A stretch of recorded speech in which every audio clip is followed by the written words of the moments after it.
What do you think about combat jiu-jitsu, Eddie's new invention? But that's a real world. Yeah. If you fight somebody, that's exactly what's going to happen. Right.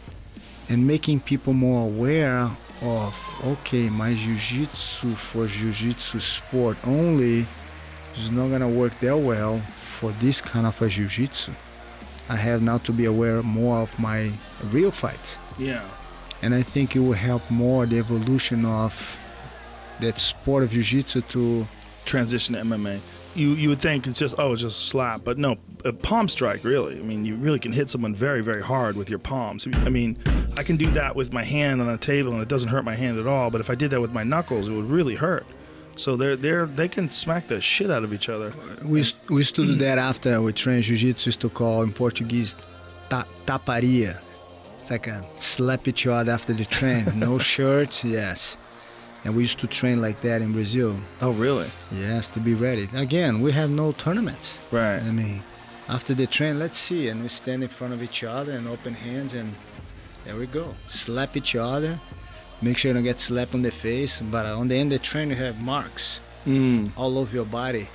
And you still shake your brother's hand. Hey, I love you, but you're all over.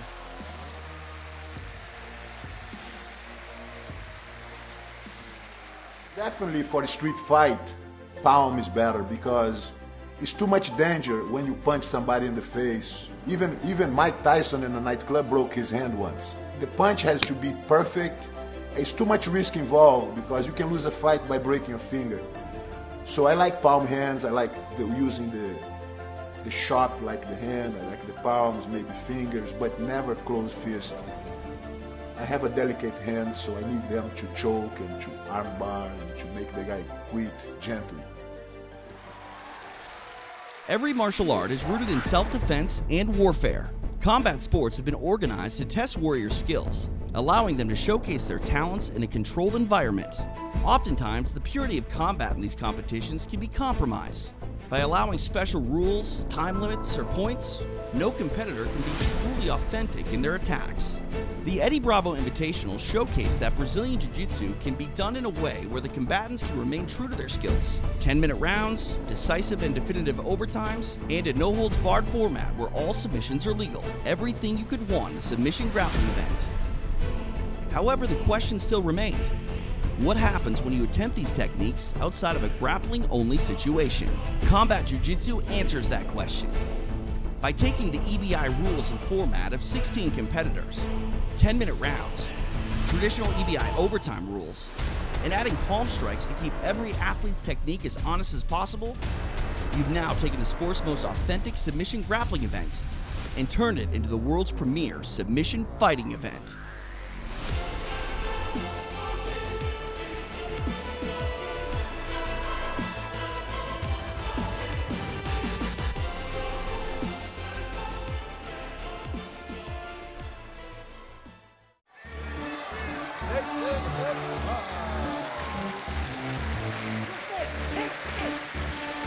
You know, I enjoy combat jiu-jitsu because it's just a mix-up a little bit. It's just something different, you know? It's not full combat, it's not full MMA, but it's not just pure jiu-jitsu, so it's like another way to test your jiu-jitsu. And it is exciting, you know, it does create exciting scrambles and great highlights and things like that, so just the excitement overall is what I appreciate. I think it's more of like a mental strain. You know, I think we're just afraid to get hit in the face, and so when you're afraid, you tense up, and when you tense up, you get tired faster, and, you know, I try not to worry about it too much, because my jiu-jitsu came from MMA, where, of course, I was worried about people punching me, and so even when I'm doing pure jiu-jitsu, I'm still thinking about whether or not I can be punched here. I think about whether or not someone can bite me from certain positions, or poke my eyes, or whatever it is. So, you know, I mostly do pure jiu-jitsu, but I'm always thinking of all the aspects of combat. So, you know, it's nothing too foreign to me. It doesn't really freak me out that much. It can make for more intense scrambles and make you move a little bit faster or have to move more constantly. Like you can't rest quite as much, but I mean, yeah, you know, no one wants to be slapped in the face. You know, it sucks. Or right to the nose, like that's going to hurt, you know, but it's just a full commit situation. So, you know, I'll just deal with it once it's all over with. Look, I came from MMA. I had 21 MMA fights before I even got into jiu-jitsu, really. So, you know, it's all good. And besides, I also think punches suck worse than slaps. Now, maybe I haven't been palm strike by Boss Ruben, you know, but I'm sure that would suck. But you know, to me, it's just a simulation of combat. It's not like someone's bashing my face in. So, and even if they were, been through it. It's all good. I can take it. I can handle it. I've done this so much. I put in so many reps that my body takes over. My mind gets to actually take a little bit of break, you know, from its job, and just muscle memory kicks in. You know, my drills they come into effect, and you know, I don't know. It's really like I'm trying to get to a place where it is just every day, and when you do something every single day, you don't really think about it too much, right? So. Big fan of Orchard. I mean, he brings it every single time. He's got a win over Eminari. He's got that dead Orchard that we've seen on display. Samson was an MMA guy, a jiu-jitsu guy as well, but I think he's like more focused on MMA, which is cool because, you know, it's combat jiu-jitsu. It's not just pure jiu-jitsu. So, but, you know, I was able to get a pretty nice arm drag on him fairly early in the match and secured his back and finished, you know. There it is! And then James was pretty scrappy. We had a really scrappy match. Couldn't quite, you know, get any clean bites on him, but went to overtime, and I've just got a lot of experience with the EBI overtime rule set, so I was able to, you know, do what I needed to do there and walk away with a couple wins on that. Now he's in deep on that crush. Oh, he's got it. Oh, he's definitely squeezing. I won my first 2 matches, and then I made it to the finals with Wagner Rocha, and you know, I guess I have bragging rights, and I was the first person to ever be TKO'd in combat jiu-jitsu. But to be real, you know, I was a little frustrated with the finish. I mean, for sure, if they were punches, I probably would have been in some serious trouble. But I feel like half a second I would have gotten out of there. We could have continued, but you know, that's just the way it goes. You know, the ref wanted to keep me safe, and he was doing his job. But you know, I'm a little disappointed Wagner's out because I was definitely looking forward to a rematch.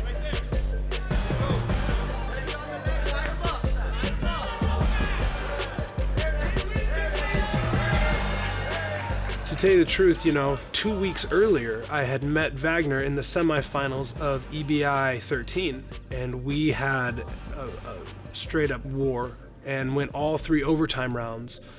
And you know, that was an intense match, you know, especially having a guy like Wagner on my back for that long. I think one of the periods, maybe 2, he rode me out for the full 5, or he didn't finish me, but it still sucked, you know. And so, you know, there was a little of that, like anxiety of, oh, only 2 weeks ago I had this super intense match. Is that going to happen again? You know, so that might have been in my head a little bit, but man, that was almost 2 years ago now, and I'm such a different martial artist now that I feel like I had the right game plan for Wagner. I'd watched that match and I'd seen the mistakes I made, and I was excited to, you know, come out with a new game plan. But I mean, you know, Wagner's just nasty, and just getting to, honestly, after Wagner had my back for so long in EBI 13, doesn't really scare me to have people on my back anymore, you know. So if nothing else, that's some really good that came out of it.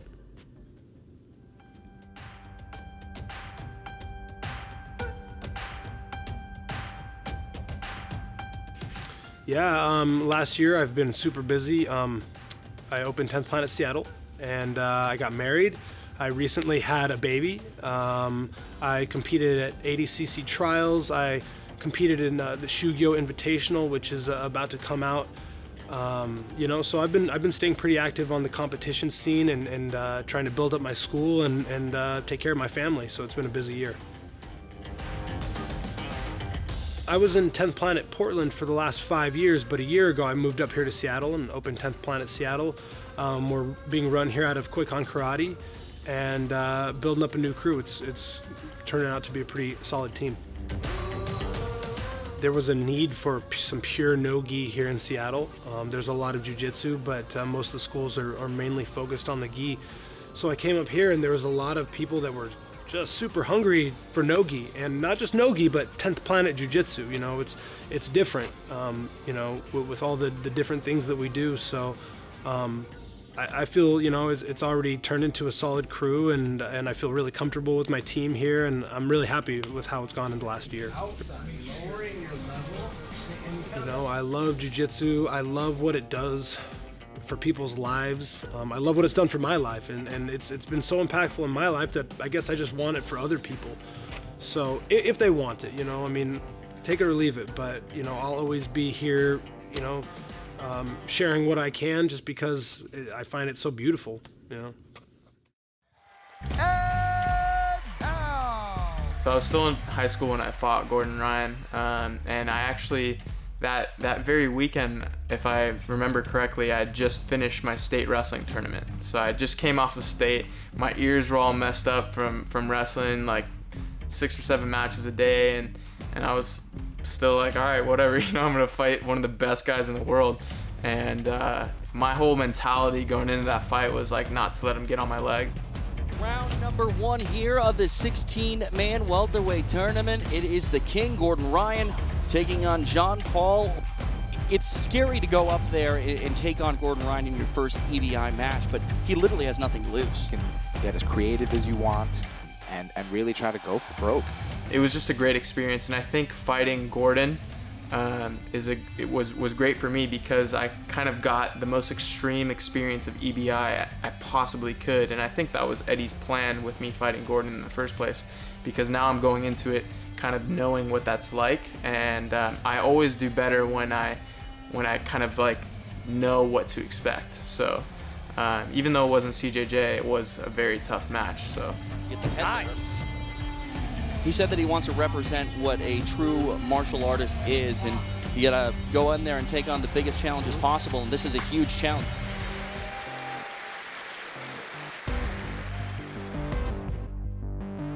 So the past year, I made my transition from competing as an amateur in mixed martial arts to now at the professional level for Legacy Fighting Alliance, and it's been a pretty crazy journey, but you know, I feel like I'm in the right place in my career and I'm doing the right things, and I'm really excited to what the future has in store when it comes to mixed martial arts.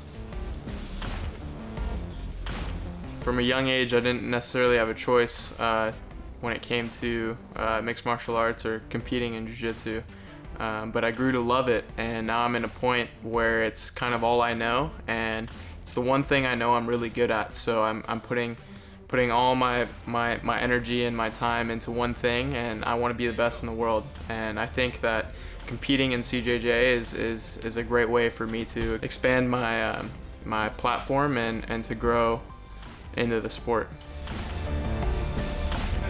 Good, Brian, get on the back.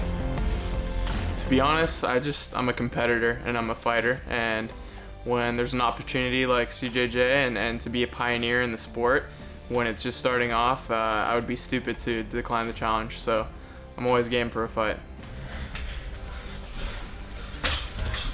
And you know, training out of the Gracie Academy, it's also a great way to kind of show the world that jiu-jitsu works in like a street environment, because you know, when you compete in a jiu-jitsu tournament, you're not getting hit in the face, you're much more comfortable.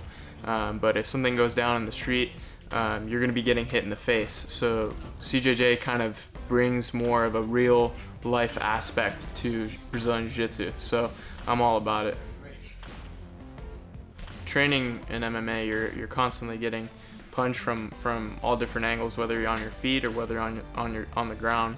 But you know, it's something that it's not foreign to me at this point. Growing up with Jiu-Jitsu and transitioning to MMA, it was definitely something that I had to become accustomed to, but you know, I feel like I'm in a position now where, you know, I kind of am aware in all different positions when it comes to strikes. This is a big risk for me. I'm going on a big stage. I'm undefeated as a professional fighter, but at the same time, like, I'm still game to put everything on the line, because I do believe that if you're not stepping outside of your comfort zone, you're not evolving. So that's my goal with this. Overall, I'm just grateful and honored that I'm even in the mix with these guys, because, you know, being a young and up-and-coming fighter at 20 years old, just being in the mix is a great honor, and I just kind of want to go out there and show the world that I can hang. You know, I'm all for just people being introduced to jiu-jitsu, because as long as they're in the gym and they're on the mat and they're being taught jiu-jitsu, whether it's with strikes or without, I think it's great for the movement of mixed martial arts and Brazilian jiu-jitsu. My main focus overall is mixed martial arts, and you know, if things like CJJ can help improve my game in MMA, you know, I'm gonna take that opportunity. You know, if you want to make it far in this sport, you definitely have to have all your energy in this sport. So yeah, it's an all-day thing for me. I do my striking and wrestling in the morning, and then in the afternoon I do my strength and conditioning, and then at night I do my jiu-jitsu here. So it's a whole day thing, and I've been doing it for so long that I've acclimated to it, and it's something that I look forward to every day I wake up. So working in the Gracie Academy, just under this one roof, you know, I get to train with Brian Ortega, which is one of the most skilled jiu-jitsu guys in the UFC and in the world when it comes to mixed martial arts. And then also having Mike Safai, whose gym is actually in the same building, and alongside with Henry Gracie, it's you know, and many more as well. It's a great, you know, combination for success. I'm very grateful to have those guys in my corner and to have my back. Yeah, there's actually something about training in this very room that is extremely exhausting, because we have the heaters on and there's no ventilation, so we call it our hot box training sessions because it just gets so hot in here. On top of that, we have, you know, very skilled guys, and we're basically trying to exhaust me and push me to that limit. So you know, this is nothing new for me, but at the same time, I'm constantly pushing the limits. So I'm gonna do whatever it takes in here to make my battle out there as easy as possible. What you can expect from me is someone who's not gonna back down, who's not gonna give up easy, and you know, I am a fighter. That's what I do. So I'm gonna go out there and put up a fight.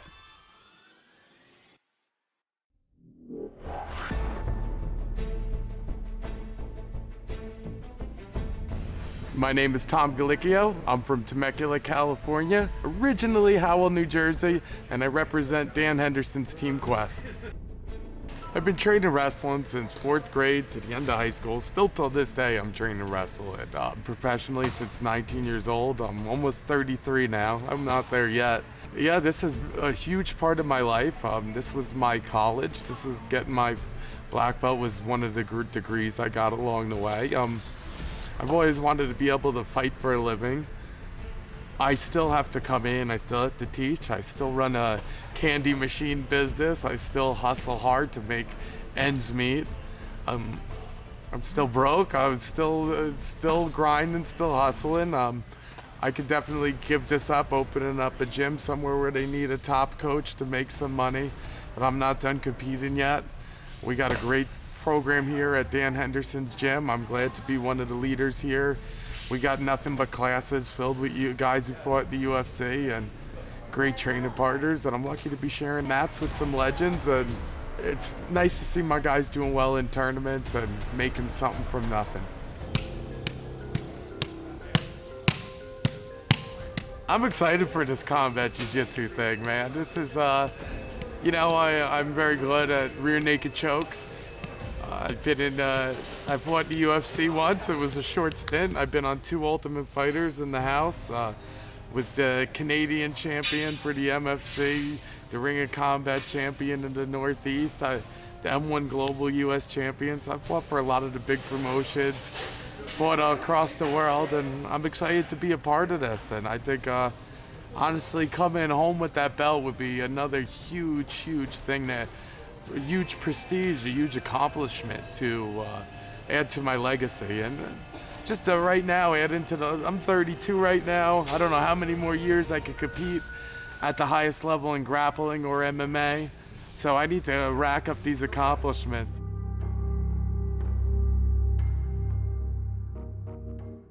The first I've heard about EBI was it blew up over the internet. What made it special was the overtime rules. Now I'm not talking combat jiu-jitsu. It started out with the EBI. And what made it different was riding time. Now granted, I only like tournaments personally with absolute that aren't opinion based. And some of them have points, some of them have advantage points. I like points, advantage points I could give or take with, but this was something permanent. This was riding time. It came down to a criteria. So there was no opinion in it. It's just who had the longest riding time or who got the sub fastest in overtime, who got the sub in regulation. So it took care of it right there and then. And I personally liked it. I think I have the second most rear naked chokes in MMA. I think I got 13 or 14, not counting the 3 I got on the Ultimate Fighter. So of course I'm gonna love any tournament that starts me on someone's back in overtime. You won't see me going for spiderweb, that's for sure. I feel like overtime is very important. You gotta know how to get out of these submissions. Now granted, if you're going for spiderweb the whole time, you're gonna wear your opponent's arm out. But it's gonna be a much quicker and easier one to get out of. So that's the give or take with it. With the back, it's a lot, you're gonna be able to stack up that riding time. But all these good competitors know to put your chin to your tits and keep your shoulders up and get rid of that neck. So it's gonna be harder to finish that choke.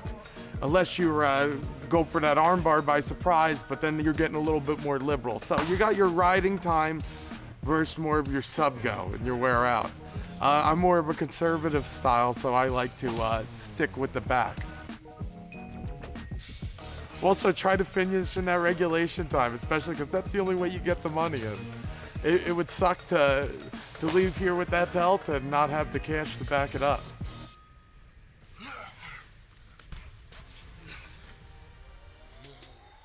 Combat jiu-jitsu is not for every jiu-jitsu practitioner. Not everybody who does jiu-jitsu wants to get hit in the face.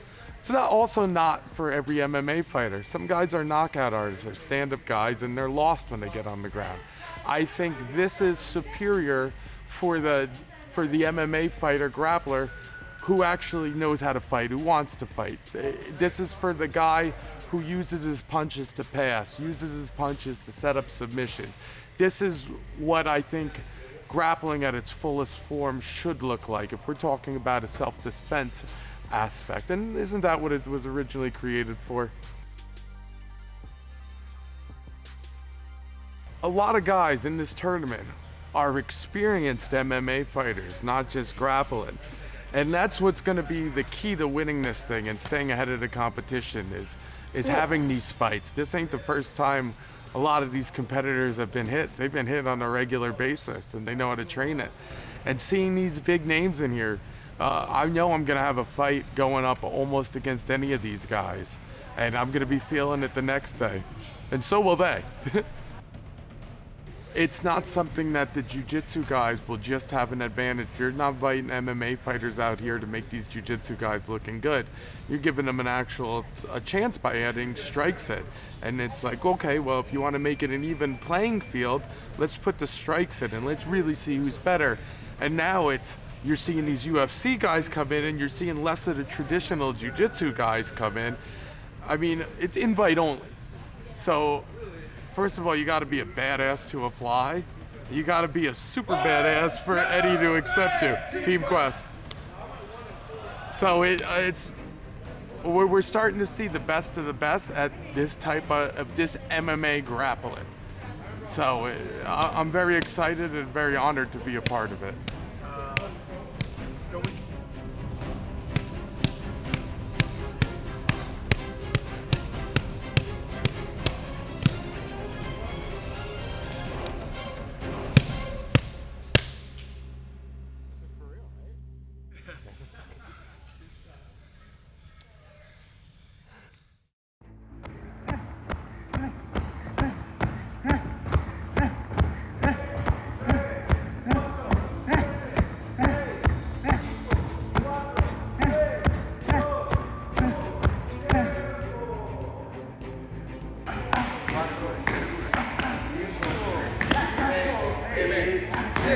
carrera en MMA yo tengo 8 victorias, 3 derrotas. Tuve un paso por UFC y peleé en las mayores ligas de Latinoamérica.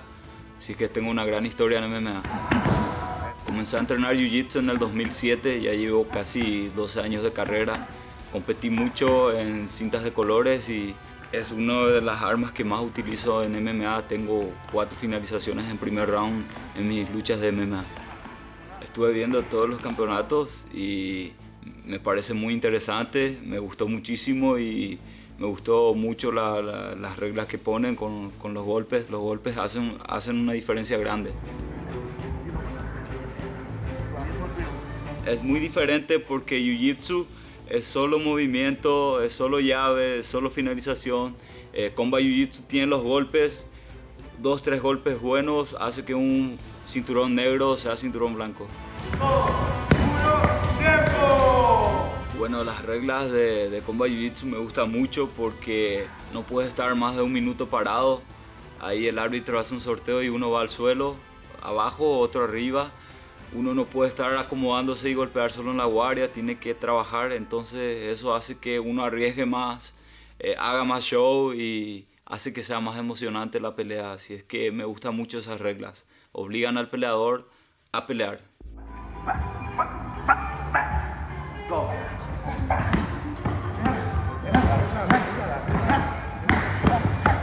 Yo vengo de Brasil, vivo en Paraguay, pero mi escuela es de Brasil, hice mucho jiu-jitsu allá, así es que traigo jiu-jitsu de calidad, traigo muchas cosas interesantes y en especial traigo la esencia de MMA, que es golpear, así es que el que le toque estar conmigo va a recibir muchas tapas en la cara.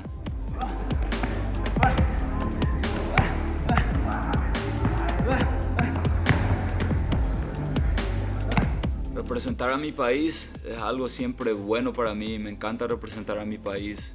Llevo mi bandera en todos lados, llevé en varios países de Latinoamérica, Estados Unidos, así es que una vez más estoy rompiendo una barrera que es traer la bandera aquí a Estados Unidos en Combat Jiu-Jitsu. Es una responsabilidad grande, pero siempre me gustan los retos, me gusta ir al frente y más allá del resultado me encanta representar a mi país. Para mí es un orgullo siempre. 6, 7, 8, 9, ¡tiempo! Surgió la oportunidad de venir con el coach Víctor Dávila al Paso, Texas, a abrir una sede nueva de Kings MMA y bueno, ahí me uní a Kings MMA y ahora soy parte de la familia. Para mí es muy importante formar parte de Kings MMA porque es uno de los equipos más grandes del mundo, donde tiene a los mejores peleadores en Muay Thai, en Jiu-Jitsu, en todo. Así es que para mí es un honor formar parte de ese equipo y familia.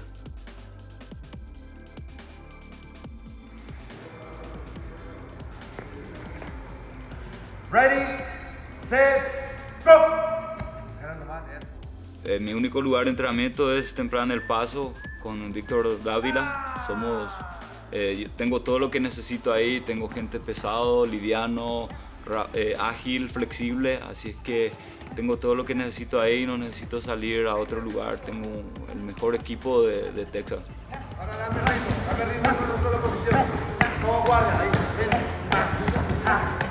Desde joven siempre competí en todas las modalidades. Peleé full contact, kickboxing, muay thai, MMA, competí jiu-jitsu con kimono, sin kimono. Esta vida somos cinturones blancos toda la vida. Siempre hay que aprender y siempre hay que salir de la zona de confort. Uno tiene que entrar en un lugar peligroso para crecer. Uno tiene que enfrentarse a las cosas que no sabe y el combat jiu-jitsu para mí es algo nuevo. Es como tirarme un tanque de tiburón y me encanta eso. Me encantan los riesgos, me encanta aprender y para mí esto es una página más en mi vida de aprendizaje. Golpear con mano abierta es siempre diferente. Hay muchos que no practican y se lastiman la mano. Cuando uno abre la mano es más delicado, los huesos se pueden romper, hay cierto riesgo. Por eso uno tiene que estar preparado. Es muy diferente pegar puño cerrado que mano abierta. Puño cerrado están todos los huesos protegidos. Abierto expones un poco más. Uno tiene que tener cuidado de cómo golpear. La mejor posición para golpear en Combat Jiu-Jitsu es dentro de la guardia, la media guardia y la montada. Los lugares que más fácil pierdes posiciones cuando estás en el side control, tienes que tener mucho cuidado para golpear ahí porque explotan y se escapan rápido. Así es que yo prefiero golpear estando en la guardia, en la media o montando para generar un espacio y finalizar. 10, 9, 8, 7, 6, 5, 4, 3, 2, 1, ¡tiempo! En este combo de Jiu-Jitsu van a ver muchas cosas de mí, especialmente la raza guaraní, que es algo mío, algo de mi tierra, que siempre entregamos todo, entramos a matar o a morir. Eso es lo que van a ver de mí, que voy a dar el 100% ahí, aprovechar cualquier oportunidad de finalizar, golpear, dominar. Si hay que ir al overtime, vamos ahí. Eso van a ver de mí, mucho corazón y 100% raza guaraní. Represento a mi país con orgullo. Hace 3 meses que estoy lejos de mi país, de mi hija, de mi familia. Estoy sacrificando muchas cosas por estar aquí y cumplir mis sueños. Así es que estoy feliz por esta nueva etapa y estoy emocionado de mostrar quién soy, de dónde vengo y a quiénes represento. Así es que mucha gente está atrás de mí y un poco de esa gente va a disfrutar de este torneo y todos juntos sé que vamos a llegar y ganar ese cinturón.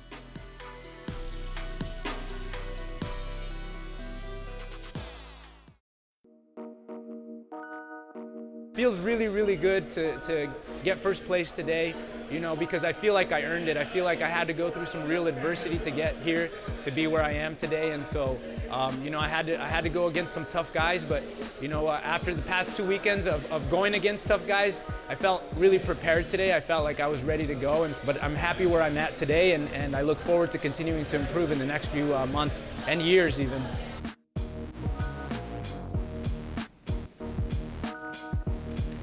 And this spot secures me a spot on the subversive team, a 5-on-5 team. And then this also gets me a spot in the 170 CJJ. It feels nice because I've had alternate spots in the past and nobody got injured, so I didn't get into the big show. And so I'm really happy that this time I'm the athlete and I'm not the alternate, right? And so I'm really happy about that. That'll be my first foray into combat jiu-jitsu, but I've done MMA in the past. I had 2 MMA fights, and so I'm not completely green when it comes to getting striked in the face, and so I look forward to kind of figuring out what that's going to entail, training for that competition. There it is. Look at, keep working that, Ruben. That's looking good. Try to keep him flatter on his back. 10th Planet Jiu-Jitsu is a mindset. It's not a set of techniques. It's not like people see us and we do rubber guard and we do lockdown and we do the truck and we do these things, but the reality is that 10th Planet is more of a frame of mind.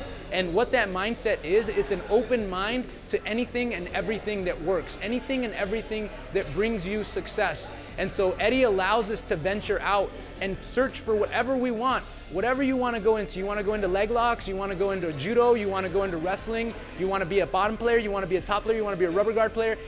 You know, it's difficult now because jiu-jitsu is a hive mind, jiu-jitsu as a whole, right? Anything that anybody does at high-level competition is going to get emulated by everybody watching. That's kind of high-level competition. It's just like you only get to keep your secret techniques for a little bit because once you're on the big stage, they go out into forever, you know, they go out everywhere into everyone. I went against Kody Elmer from 10 Planet Tucson. And I know Cody's a good wrestler, but he's so much more beyond that. I knew that he's not just a leg locker. I knew that he wasn't just a wrestler. I knew that he was going to be a complete grappler. My strategy against Kody today was to sprint. I came out in a sprint.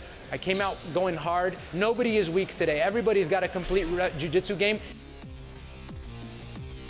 And so we have to find any little thing we can. I saw that he struggled to make weight. I knew he was upset that he had to cut weight, so I knew I was going to have to push the pace on him.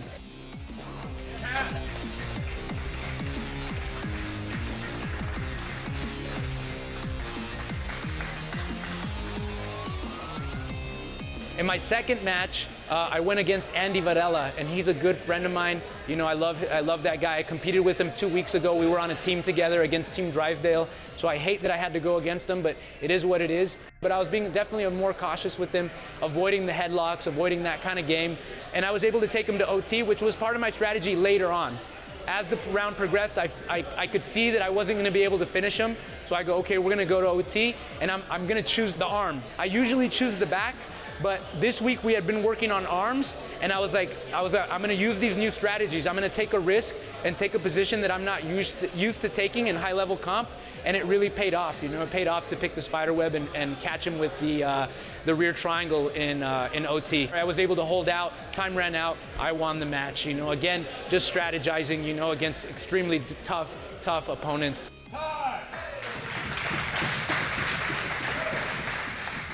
And then my last and final match was against Derrick. So I could see that he was in a jog, right? He was more in just a slow jog. And I was like, not today, I'm gonna come out in a sprint. And so same thing with him, I saw that, and the strategy was just to come out hard and just sprint towards him, sprint towards the finish.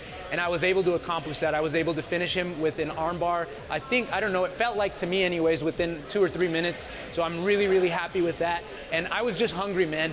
I was just hungry, and I don't know how bad he wanted it, but I wanted to win today. I wanted it bad, and I hope that showed, man. It means a lot to me, and man, I'm gonna put on a show. My intention is always to put on a show for people. I never want to be a boring grappler. I'm never going to be a grappler who is going to do the least amount to win. I'm always going to try to put on a show. I relish in the cheering. I relish in the fans. I relish in the compliments. I relish in it because, again, I shouldn't be here. I shouldn't be here today. You know, I shouldn't be competing in athletic sports. My doctors told me not to do it. They told me to get a desk job. But here I am doing jiu-jitsu professionally, teaching jiu-jitsu, making jiu-jitsu my life, going against doctors' orders and living the dream, man. You know, win or lose, I'm still trying to improve, just like everybody else on the mats today and everybody else on the mats at CJJ. We're all just trying to get better. I'm still trying to get better. I'm not a finished product. This is not my final form. And I expect lots of failure on the way and some success. And I'm really happy that today I got to experience success. 2 times the qualifier champion, finally. He's back. He is back. Representing Triton Fight Center, it is Hunter Colvin. This year, competitively, I've transitioned over to MMA. I've had a couple of MMA fights. Also did a run at the ADCC trials, had a couple of fight to win matches, and I also did the CJJ fight night against Kyle Bain in February.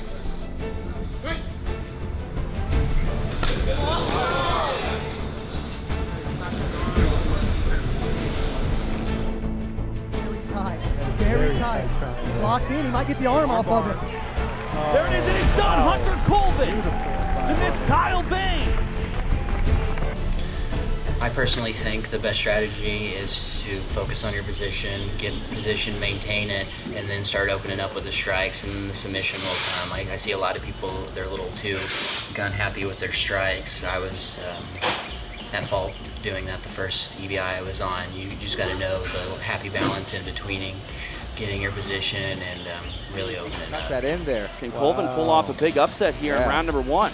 I feel like an MMA fighter has an advantage in these tournaments because they know when to strike, but you can't just be a pure MMA fighter with this. You have to have good jiu-jitsu as well, and not just jiu-jitsu that you see in a cage, but high-level jiu-jitsu that you can go against someone who just grapples all the time, but implement your strikes and make them work for you.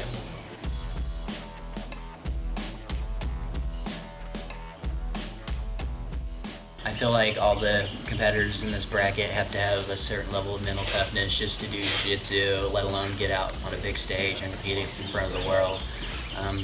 I don't look at it as me being brave or anything. I just like scrapping, I like grappling and fighting and all that, so this is a perfect stage for it.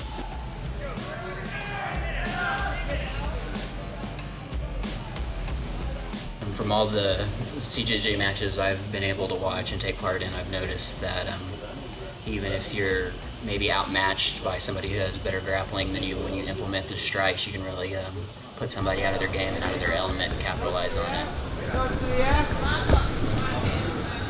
Elbow in, elbow into your rib cage, Kyle. Right elbow into your rib cage. Okay, readjust now.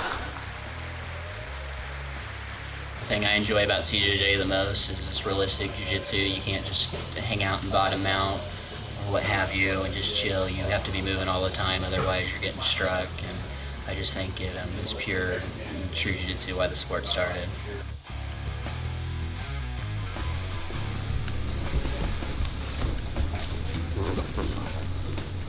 The guys here at Brothers and Triton have all been implementing slaps to help me get ready. We all love it. We hope the more tournaments start doing it and start picking up the rule set. We think it's a lot of fun and it's true jiu-jitsu. Favorite moment competing the CJJ, Fight Night, EBI tournaments is getting to go out to California and represent my team. There's not a lot of competitors coming out from Oklahoma, so I'm glad I get to represent my state. Let's hear it for your winner, Hunter Colvin.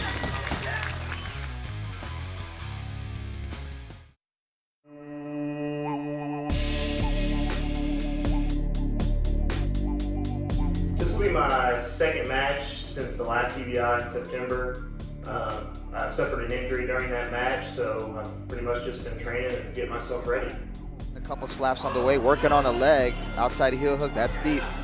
That's deep right there. He's got some torque going. The match was going really well, back and forth with myself and my opponent, and I honestly still don't know exactly what happened. It wasn't my knee. What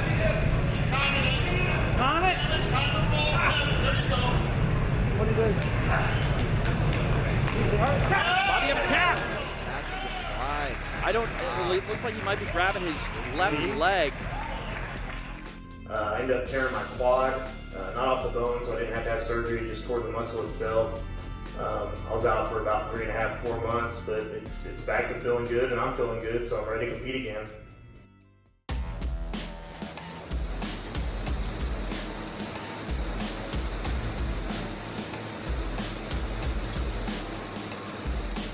Jiu-Jitsu is fun.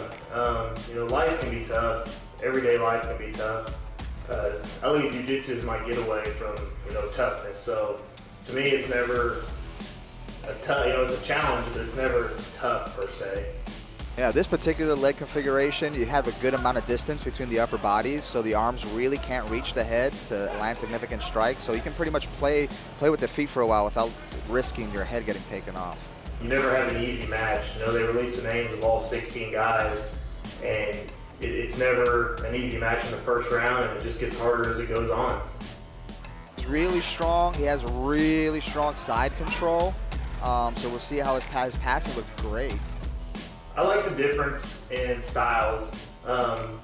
Being a professional grappler as well as a professional MMA fighter, it kind of mixes the two together. And I feel like it really fits the style that I grapple and fight with.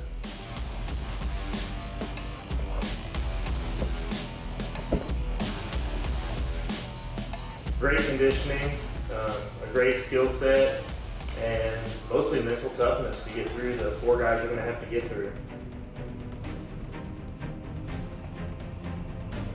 I'm coming to win. I lay it all on the line. I'm either going to submit my opponent or they're going to submit me. I don't grapple for overtime.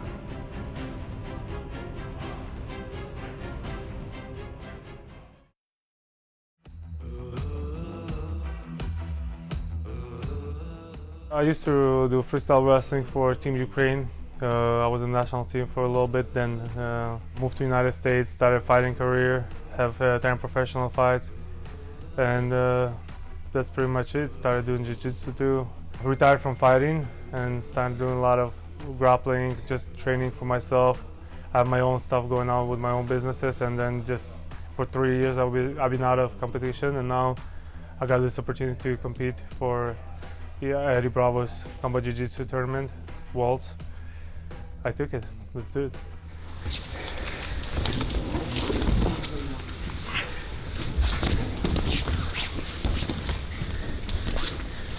Yeah, it was a good training. We did no-gi grappling, a lot of positions. First we drilled a few positions with Homolo, and then just grapple a lot, that's what we do here. 6, 7, 8 rounds, different styles, different people, different weight classes, and you get used to, different styles. Moved to America, started fighting probably when I was 24 at my pro debut, and fought for 3 years but there was different reasons why I stopped fighting. Had a lot of business opportunities. Now I have other things going on. I have a meal prep company, Fit Meal Fit Life, and other things. So I had to choose what is more important at that moment and makes more money, and now I'm more free to get back into, you know, grappling or maybe even fighting. We'll see. So this is a good start, big tournament like that. Yeah, basically I was so busy for past 3 years with my business, and it made me like I started putting a lot of weight. So I went up to 212 pounds and I couldn't lose weight. I was couldn't motivate myself, and I didn't really want to get back in fighting, like just to lose weight. And then the offer came around and I already started training. I started losing weight, and I'm like, why not? You know, it will be good for me to make 170 again. I used to fight at 170. Everything goes good, smooth, another motivation, you know, and I'm gonna go and fight hard. Pressure, a lot of ground pound. That's why, like, I will have a lot of advantage in this, because you know, I can use ground and pound to have some openings against pure jiu-jitsu guys, so some openings to pass their guard or take their back or whatever, you know. And yeah, a lot of ground and pound, a lot of pressure, a lot of takedowns, just heavy control, you know, and find an opening and go for submission. I started teaching a lot of wrestling now and putting together with jiu-jitsu. I started, like, when I started teaching, I started understanding more how this works, and yeah, for sure. And now I even have a jiu-jitsu moves which I use for wrestling if I do pro wrestling against someone. So it definitely helps. Beautiful sport, and now I'm glad they came out with this combat jiu-jitsu, where actually jiu-jitsu guys who want to fight in the future, they can have some, you know, they can open up and find themselves into like mixed martial arts too in the for the future, you know. That's amazing. I've been, you know, punched in the face. I know what it is. Here, yeah, it's open paw still. It's punches. More confidence coming from MMA to this kind of jiu-jitsu than I think from jiu-jitsu, like when someone can actually punch you in the face. Once they get hit, then it's not the same for them. So this is good platform for high-level jiu-jitsu guys, you know, to build up future MMA career if they want to, you know, or just test themselves. A lot of MMA big names are interested in competing in this, so I feel like this sport is gonna grow really quick, especially now when jiu-jitsu was just a sport. And now it turned into like super matches, like different shows and everything, so people can actually make money out of it. So this will be another platform, and it can build in something big that in other countries they can do those things, you know. People are watching. It's in UFC Fight Pass, you know. We'll see what happens. I mean, I feel like I have a big advantage in my wrestling, that I'm gonna keep people on the ground, and once I put my hands on them, I have a little heavy ground and pound, you know, even with the open paws and open hand strikes. I think I even can hit heavier. So, yeah, I have few submissions in my arsenal, very strong, and I'm not that easy to get caught, you know. And I feel like, yeah, that's all it's gonna take. All the pressure, ground and pound, gonna have some opening, or just grind like that, you know, grind, even if it goes to overtime. I feel like they gonna, after that 10 minutes of grinding like that, they're not gonna be same. The biggest problem when I started doing jiu-jitsu was that I was getting mad. I was just a white belt, I would go with this black belt and I would get caught all the time on submissions. I would get mad and I wouldn't learn. I would try to fight them, you know. Then Professor Romulo and even Karin, you know, they told me that, you know, don't get mad, just go, you know, just try your thing. So, and then it just took a lot. Like, I started putting myself in bad positions, escaping, and got to where I'm at. It's harder to catch me already in submissions, you know. So it was hard in beginning to, when you come from being a decent wrestler and beating a lot of guys, and just get beat up, swept by even blue belts or whatever, you know. So that was pretty much it. And that breaking point, when it passed, then I was good, you know. Same thing with the striking, you know. At the end of the day, it's jiu-jitsu. It's not MMA. So if it takes that way only to decide who's the winner, then that's what it is. You know, they don't want to see just a wrestler without any submission just hold someone down and then win decision. Even though I'm a wrestler, but I don't like seeing that too. I want wrestlers go for it, go for submissions, go for ground and pound and openings. Yeah. It's a good way to decide who's the winner in a close match, you know. That's the whole beauty of this sport, you know. Anybody can win. You don't have to be pure jiu-jitsu submission artist to submit someone like very high level.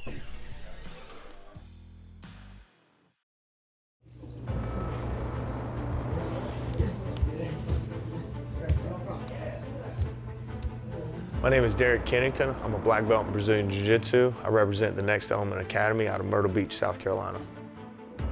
I've been busy opening my own academy here in Myrtle Beach, the Next Element, and I've also been really focusing hard on my Jiu-Jitsu. I competed in Pan Ams as well. Other than that, I've been really focusing on my students and pushing them and bettering my Jiu-Jitsu game.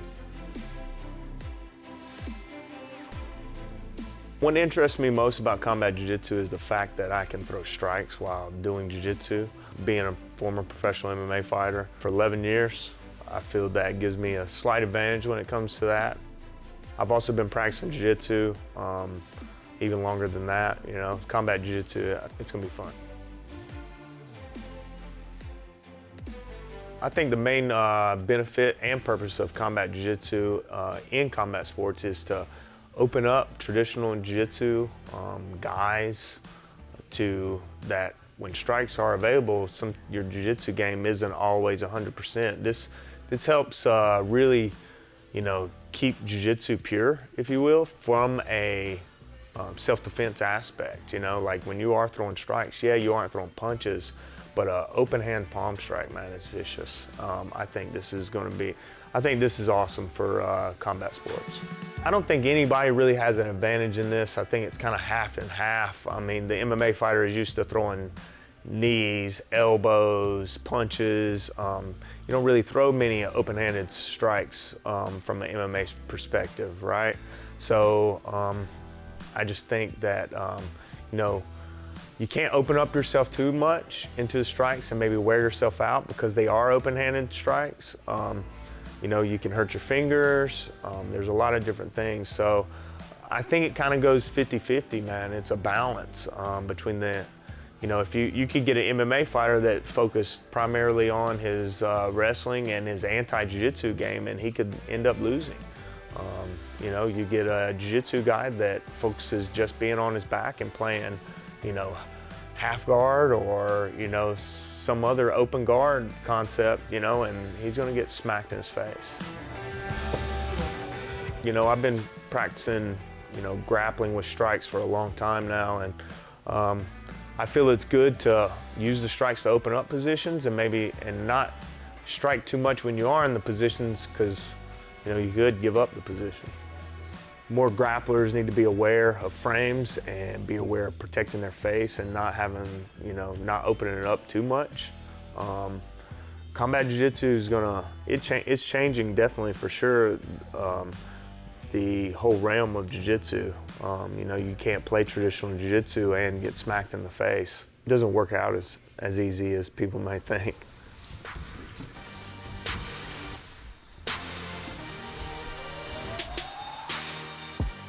I've never fought 4 times in one night before, so that'll definitely be an opportunity for me.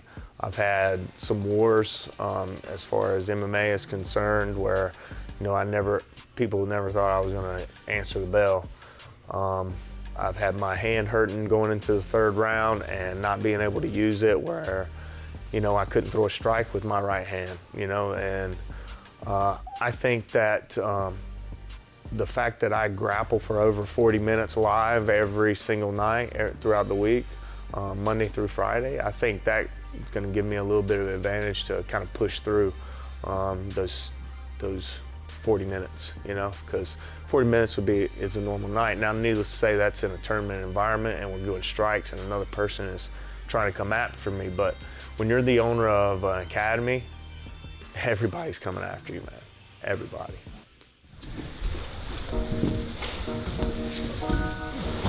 I have a tendency to rush things, and you know, I don't want to rush in and get ahead of myself because there are no points. The first 10 minutes is just submission, you know, so I don't have to rush and hurry up and score points for 10 minutes, you know. So I think that's going to help me out. I'll focus a lot on bottom positions because I feel that's a very bad position to be in if you are getting hit in the face, or especially in MMA or, you know, jiu-jitsu or self-defense aspect or combat jiu-jitsu. You know, when you're on bottom or when somebody has your back, that's the worst position you can be in because gravity's working against you. You have to bear somebody's weight. So I've been focusing a lot on very bad positions. for the last 2 weeks of the camp. I try to really dial everything down and see what has been working for me during the camp and everything. And plus, I don't really want to be saying everything I'm going to be doing.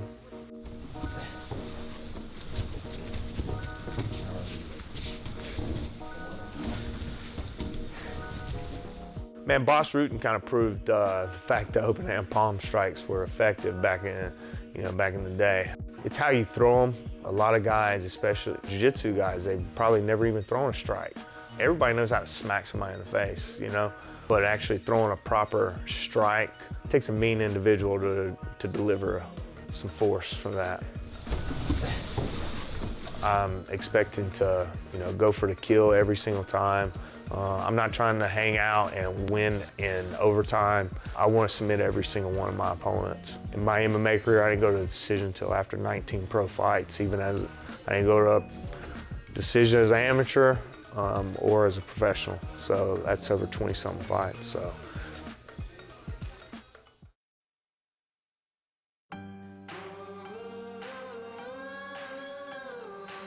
I've competed in both Quintet Fight Night 1 and 2 on Invitational, Nogi Worlds, and a host of other tournaments. The interesting thing about combat jiu-jitsu is the stage that it's set on. A lot of eyes will be on us, and it's going to be really cool to showcase skills against maybe higher level MMA fighters, or seeing what grapplers can do when striking is available.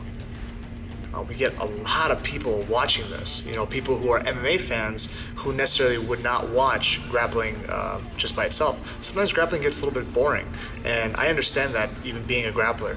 So, the more eyes that we can get on us, the better. I think that's its main benefit. I think the best competitor has the advantage. I don't think MMA fighters or grapplers in their own, just separately like that, I don't think one is more beneficial than the other. Whoever is going to be the most competitive, the person who's got the most drive, is typically going to win the tournament. I think the best strategy is going to depend on what the competitor is good at. Former MMA fighters, people who are really good on the top position, doing ground and pound and all that stuff, I think they can open up a little bit more than, say, a guy who's just a pure grappler. I think it wouldn't be so beneficial for a person who never trains strikes or trains very little striking to just going out there and throwing strikes willy-nilly. I think it's more important that he just works his jiu-jitsu. I think the get down rule is just like any other rule. It's something that we have to work with. I think, if your wrestling's not good enough to take your opponent down, then your guard should be good enough to be able to pull it and transition into some offense. So I have no problem with the get down rule. I think going for the submission early, I think that's going to be the most important thing, and not just wasting energy and throwing myself at somebody, but really picking and choosing the right time to strike, and then giving it everything that I have in that moment. Typically, if I do that, the submission comes out pretty quick and my energy output is pretty low. I'll be focusing on pushing the pace in certain positions and just trying to ever so slightly improve position until I'm so deep that I can just make my finish happen really easily. But I think all submissions have their place in combat jiu-jitsu, just like they have their place in grappling, as well as MMA. I don't see any one submission being better for somebody. It's whatever you're really good at is going to work, as long as you have the proper setups and you're good enough to do it.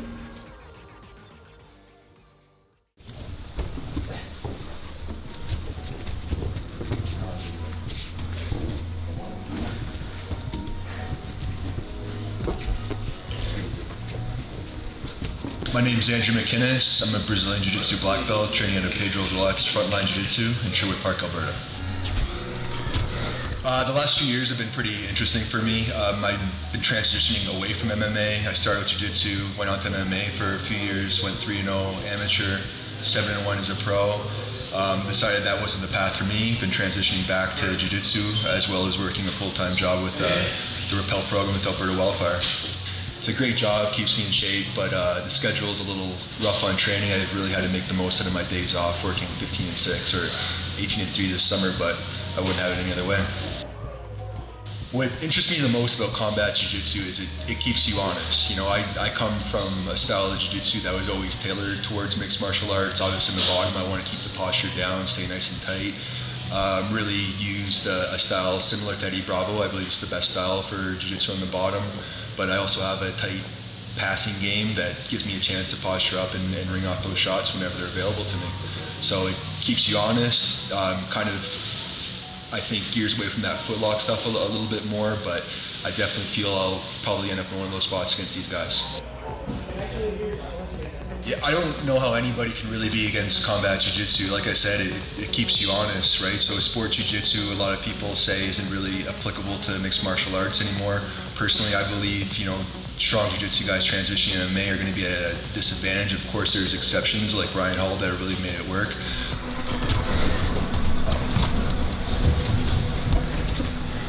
Yeah, I don't think any of these guys in this division are going to have any issue going 4 matches to get to that finals. Obviously, we have the potential for fighting over 40 minutes, but I've been in championship rounds in MMA fights. I've been in divisions with well over 100 people, and I'm sure I'm not an exception to the rest of the guys in this division. Everybody's going to come in shape, everybody's top-notch, everybody's obviously finish-orientated. Eddie's not looking for guys that are just going to try to coast to slow victories or win on advantages. This is a lot of finishers in this division, and I'm looking forward to getting my hand raised as quickly as possible in each match. When the match gets going, obviously you want to mix it up. That's, like I said, this is a hybrid sport, tight jiu-jitsu, you know, high-level jiu-jitsu and MMA. It's whoever balances that out the best is going to be the champion. Pretty simple. I'm looking for that finish by any means possible. If I can't get that net quickly, I'm going to slap them up and look for those holes to open. I'm just going to constantly be looking for that finish. Like I said, everybody else is going to be doing it, so why wouldn't I?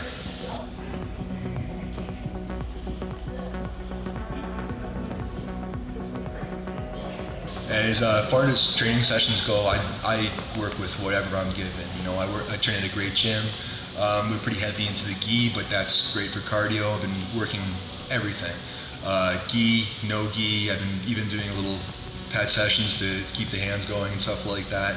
Just regular training is same as any other professional would do. We have to cover all the bases, and that's what I've been working on whenever I have had the time to prepare for this tournament. Obviously, we've seen finishes, and I still don't think we've had our Taylor Tooley moment where everyone's like, oh, damn, quite yet. Hopefully it happens in this tournament, but I don't know. It's combat. It's not straight jiu-jitsu. Everybody's going to be looking to get those shots off. To me, winning the Combat Jiu-Jitsu World Championships and getting that belt would be a huge accomplishment. It's a great field. If you get past these guys, you're going to earn a lot of respect, and that's exactly what I'm looking for. Just telling everybody I'm back on the scene and executing my game. My name is Khalil Fadlallah. I'm a black belt under Danny Ajmi, and I'm representing Detroit Jiu-Jitsu Academy. I've been competing often. Did Nogi Worlds at the end of the year. A lot of submission-only tournaments. I did finishers recently. But just been trying to stay busy and get ready for any upcoming events.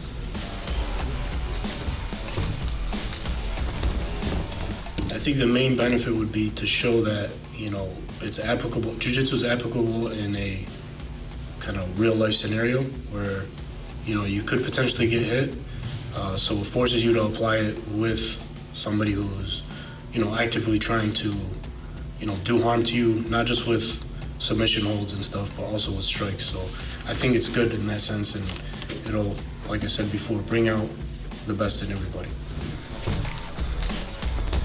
I think the advantage will be to the grappler. I think MMA is different in the sense that you can elbow, you can punch. These are just open hand strikes, so you're eliminating a lot of dynamics with the MMA fighters. They can't knee on the ground. I think the advantage is definitely with the grapplers.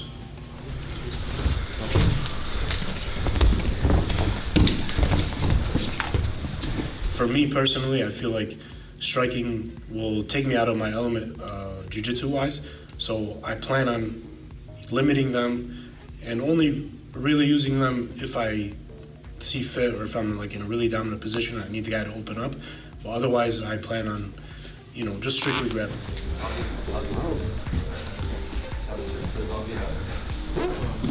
So you got to always stay active on bottom and always look to either sweep to get back on top or look for submissions. So in that sense, you should be, it's something that you definitely got to train for. I've fought 4 matches countless times. I've done more than 4 matches countless times, so I'm prepared to go all 4 rounds. 10 minutes each one, I'll be prepared for that. I think my palms will feel pretty good because, like I said before, I don't plan on using too many strikes. But I'm excited for, potentially 40 plus minutes of grappling. Yeah, we try to go as many rounds as we can, as hard as possible. That way we can kind of build our gas up. And, for this specific event, I've had training partners, try to strike with me on the ground. That way I can get a feel for it. And there's definitely potential for damage, especially if you hit with the butt of your palm. It's super hard.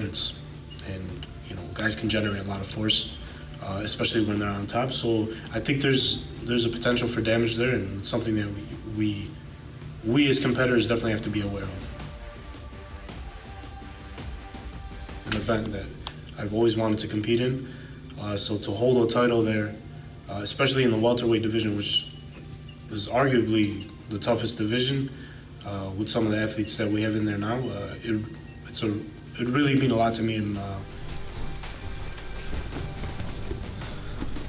I have a very strong belief in myself. I believe in my jiu-jitsu. I believe in my training partners, my coaches, my team, and I think that this is the right time for me to be in an event like this and showcase my abilities and become the champion.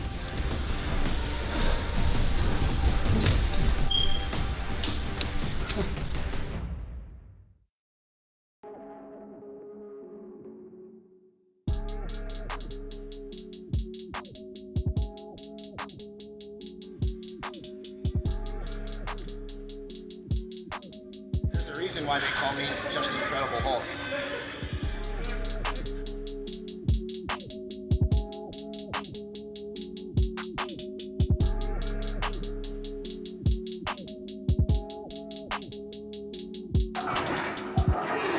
Come on! Lock that shit up. Smile for the camera.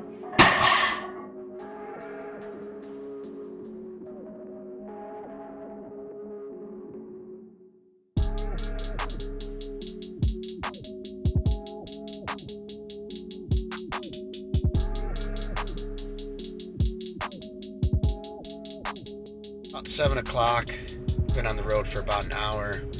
Stuck in a lot of traffic. Still got probably another half an hour or more to go.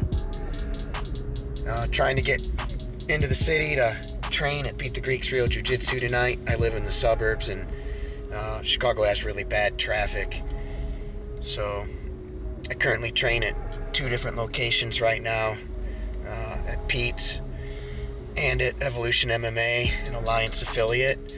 Have really great supporting jiu-jitsu families. You got to be able to take training where you can, when you can, especially when you have kids and a family and a job. In order to keep training and competing at world-class level is a struggle.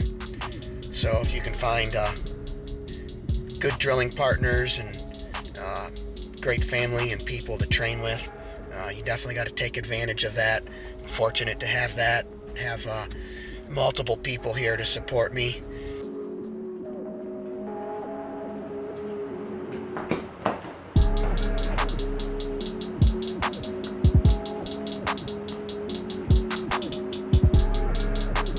In the last year, competition-wise, actually just in the past 2 months, I've done IBJJF, Fight to Win, Midwest qualifiers.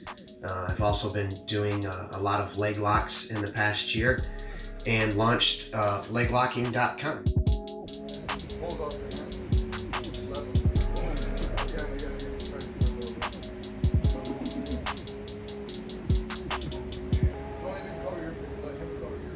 What interests me the most about combat jiu-jitsu is being able to strike somebody in the face when they take an inappropriate grip that wouldn't be realistic in a real life or a real self-defense situation.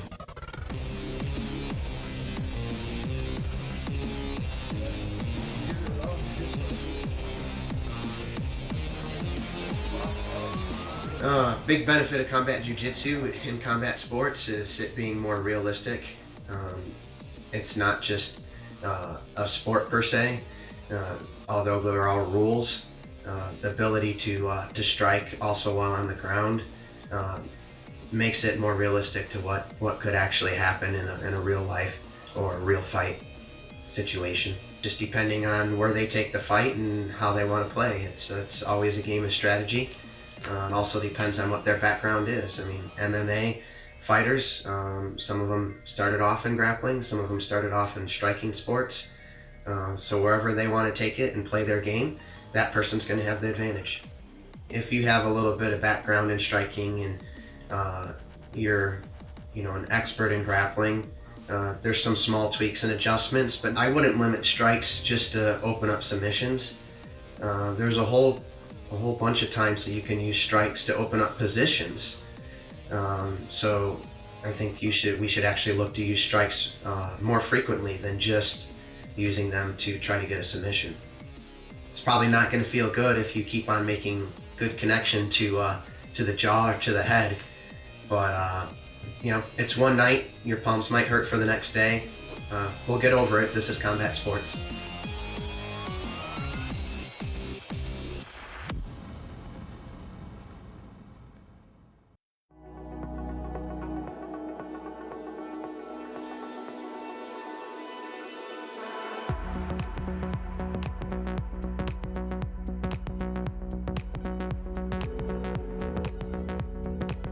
Since I moved to US 5 years ago, I've been living from martial arts, from fighting, for teaching. But back in Brazil, I used to be a chef and have the MMA, the fights, all besides my job. But now I've been training since I was 13 years old, been living most of my life from the fight, getting my money from the fight. For sure, sometimes I need to have some records, some other job on the side, just to make some extra money with maybe some more clients, some classes to teach, grappling, combat, the high-level MMA, UFC, and that's what I'm up to it. I have been very active as a professional MMA fighter. And I've been into a lot of grappling, a few of boxing matches. And now we are looking to become the next welterweight world champion combat jiu-jitsu. 2 months ago, I just become world champion in MMA for CES on the UFC Fight Pass. And now we are looking for the next belt on my souvenir. In combat jiu-jitsu, for me, don't will be as much different from MMA fight. I'm gonna still be able to use the ground and pound, even with the hands open.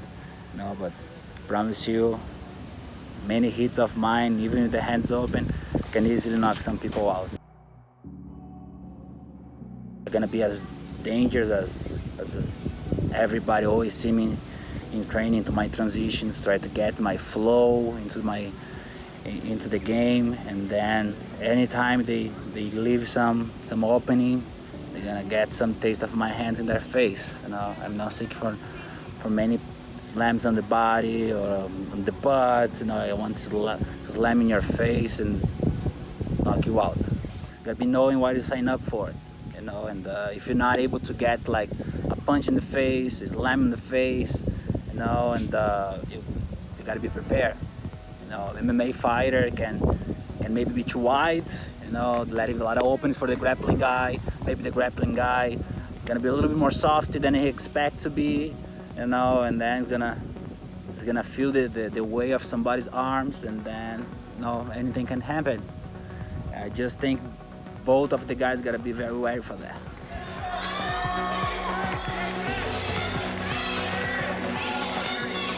I'm pretty comfortable.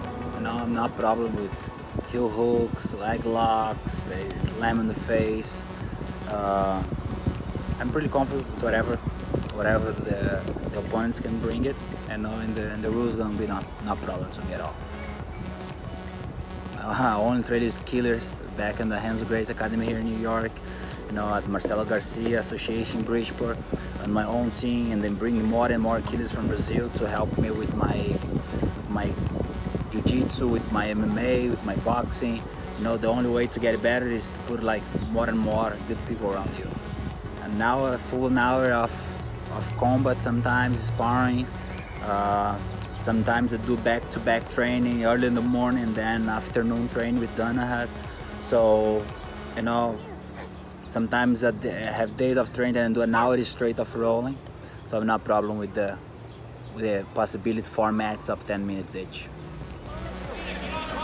Well, man, the more important tactic for me in this combat jiu-jitsu worlds will be, don't waste energy, be as precise as possible, as I always try to be into sparring training. Don't give them any chance and take everything from them. If they get too exposed, man, maybe knock somebody out, and I can definitely do that, not a doubt. I enjoy combat jiu-jitsu because it's just a mix-up a little bit. It's just something different, It's not full combat, it's not full MMA, but it's not just pure jiu-jitsu, so it's like another way to test your jiu-jitsu. This is nothing new for me, but at the same time, I'm constantly pushing the limits, so I'm going to do whatever it takes in here to make my battle out there as easy as possible. Honestly, coming home with that belt would be another huge thing, a huge prestige, a huge accomplishment to add to my legacy. And just right now, I'm 32 right now. I don't know how many more years I could compete at the highest level in grappling or MMA. So I need to rack up these accomplishments. Es muy diferente porque Jiu-Jitsu es solo movimiento, es solo llave, es solo finalización. Combat Jiu-Jitsu tiene los golpes, 2-3 golpes buenos, hace que un cinturón negro sea cinturón blanco. Win or lose, I'm still trying to improve, just like everybody else on the mats today and everybody else on the mats at CJJ. We're all just trying to get better. I'm still trying to get better. I'm not a finished product. This is not my final form. That's the whole beauty of this sport, anybody can win. You don't have to be pure jiu-jitsu submission artist to submit someone like very high level. It's a great field. If you get past these guys, you're going to earn a lot of respect, and that's exactly what I'm looking for. Just telling everybody I'm back on the scene and executing my game.